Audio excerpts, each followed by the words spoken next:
समर्थन में यहाँ है? नीतीश कुमार के समर्थन में, अजय मंडल के समर्थन अच्छा, में। तो क्या लगता है इस बार अजय मंडल की जीत का आंकड़ा क्या होने वाला है? 4 लाख पार। अच्छा, 4 लाख पार होगा। उनके किए हुए कोई 5 बेहतरीन काम आप बताइए।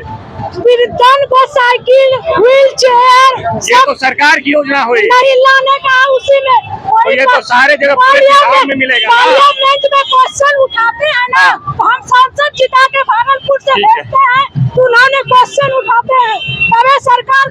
अच्छा, नीतीश कुमार ने तो महिलाओं के लिए बहुत सारा विकास का कार्य किया है। क्या लगता है आगे आने वाले समय में आपकी क्या मांगे हो सकती है अपने मुखिया से? हम लोग को विधानसभा में 50% आरक्षण देने जा रहे हैं। पंचायती राज में तो आरक्षण दे ही दिया 50% अच्छा, विधानसभा। भागलपुर की अभी सबसे ज्वलंत समस्या क्या है? क्या डिमांड है यहाँ की? पब्लिक की क्या डिमांड है? हम लोग को ऐसा कुछ समस्या नहीं दिख रही है, जो है तो आप सरकार। पूर्ण रूप से संतुष्ट हैं अपने? अपने नेता से पूर्ण रूप से संतुष्ट है। अच्छा, मोदी जी के नाम पे वोट गिरेगा, नीतीश जी के नाम पे वोट गिरेगा या अजय मंडल के नाम पे?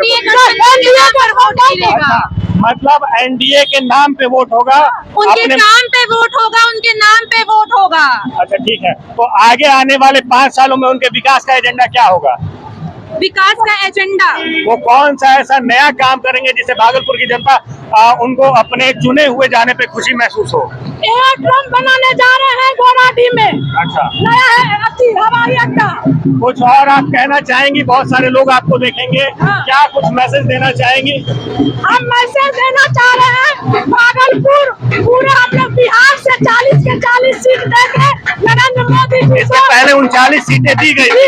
40 का 40 सीट इस बार दे रहे हैं हम लोग बिहार से। अच्छा, एक चीज और बताइए कि इससे पहले चरण में वोटिंग बहुत कम हुई है, 48% वोटिंग हुई है। मैं आपके माध्यम से सबसे यही आग्रह करना चाहूंगी कि क्या वजह है वोटिंग कम हुई है?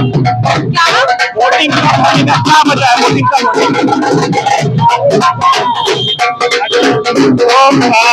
तो कहीं न कहीं प्रवासी मजदूर जो बाहर रहते हैं, 48 से 50 लाख के करीब मजदूर, उनके बाहर रहने का भी तो वजह हो सकता है कि वोटिंग कम हुई हो। नहीं, ऐसा कुछ तो हम लोग पे नजर में नहीं आ रहा है। अच्छा, नीतीश जी का सारे कार्य अच्छे हैं, लेकिन क्या पलायन रुक पाया है? मजदूरों का पलायन बहुत हद तक रोक चुके हैं। कुछ मजदूर अपने मर्जी से बाहर फैमिली के साथ रहना हद तक रुक चुके हैं। अच्छा, आपका कहना है कि मजदूरों का पलायन बहुत हद तक रुक चुका है। ठीक है, आप दोनों का बहुत बहुत धन्यवाद अपनी बातों को रखने के लिए। और बिहारी प्रदेश उपाध्यक्ष महिला भी। चलिए, बहुत अच्छा लगा आपकी बातों को सुनने के लिए, और आपको तमाम लोग सुनेंगे, जरूर अपनी प्रतिक्रिया देंगे। धन्यवाद।